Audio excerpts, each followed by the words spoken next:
Gençler, hürmetli vatandaş, 2021 yıl 12. ayının 2. günü, biz 11. ayının 28. gündeki muhakemede şundak degan edik.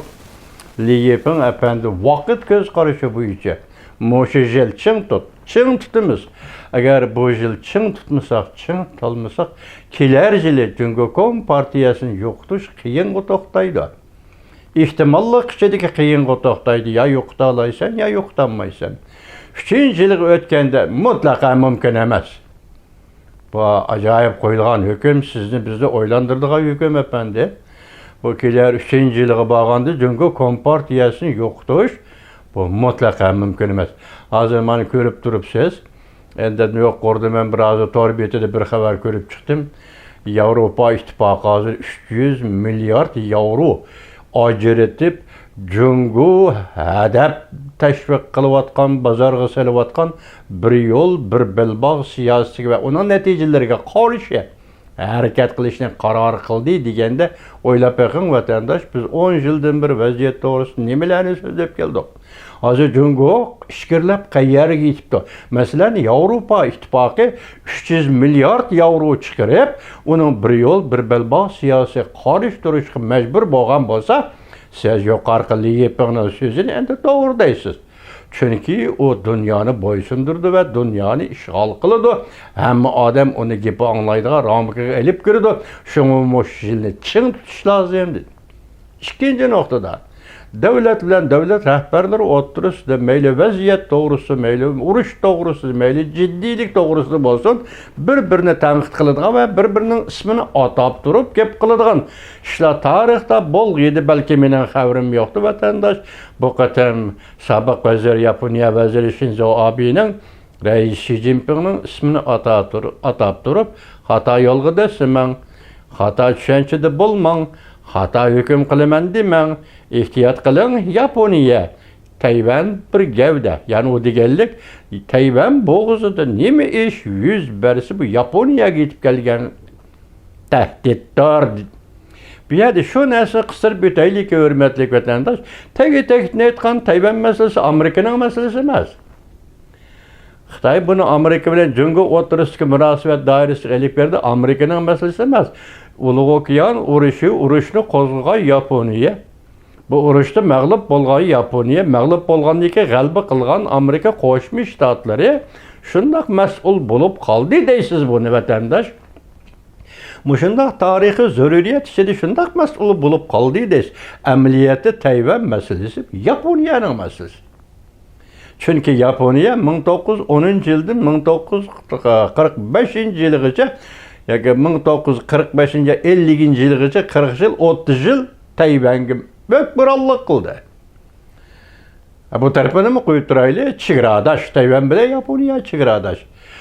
Shinzo Abe aytganda Yaponiya Tayvan boğuzu neymiş ve yüzbesi bu Yaponiya'nın tuprağıda yoki deniz boylarında şu işten yüz bergelliği bulup Yaponiyaga tehdit.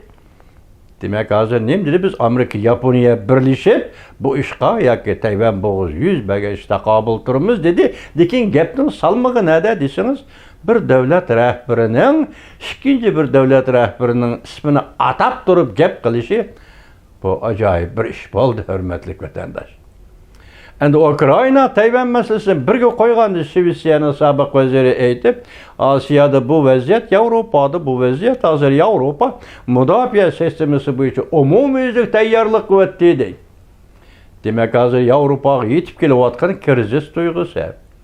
Şundaqla hazır Germaniyada yangi saylangan hukumatning o'zgarganligi, ya'ni Merkel ki Cungu siyosatini o'zgartganligi mana buning delili paketi bo'lib turibdi vatandoshim.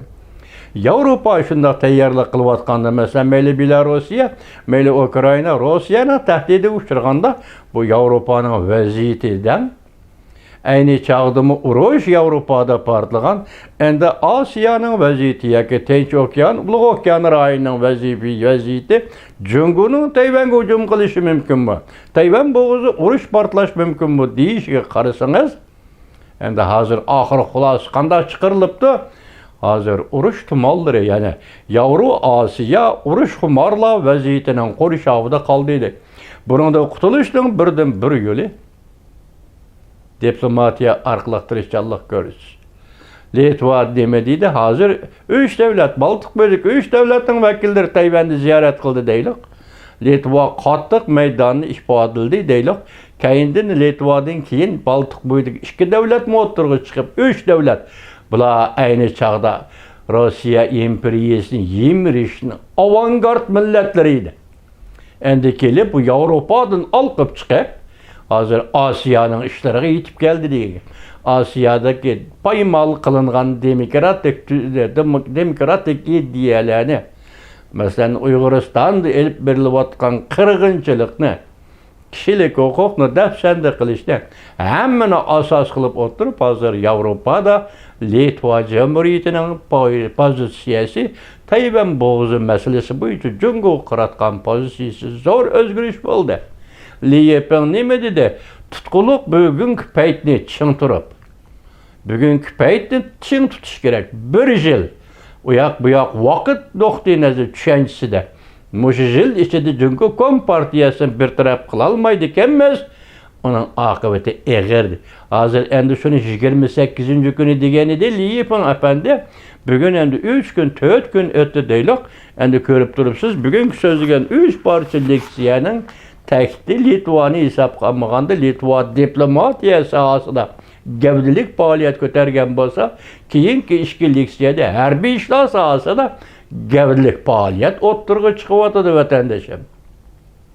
Hozirgi dunyoning vaziyati mana mush yerda.